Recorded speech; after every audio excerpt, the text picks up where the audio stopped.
Magandang araw mga kagabay, ngayon po ay September 1, 2025, araw po ng Lunes. Maririnig po natin sa ating Ebanghelyo ng Panginoon ay patuloy na nagtuturo maging sa kanilang sinagoga, sa kanilang bahay, dalanginan at pangangaral. At alam po ninyo, ramdam ng Panginoon na marami sa kanyang mga kababayan ang hindi siya tanggap. Kaya nandoon din yung kalungkutan sa kanyang kalooban. Totoo po yun, no? Kung minsan sa buhay natin, mismong kababayan natin, kapamilya natin, kamag-anak natin, maramdaman natin na hindi tayo tanggap. Pero hindi po yan reason para tayo ay madismaya sa buhay.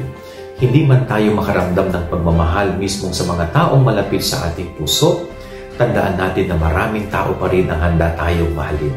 Yan ang ating gabay-aral ngayong maghapon. God bless po sa inyong lahat. Pagpalain kayo ng Panginoon.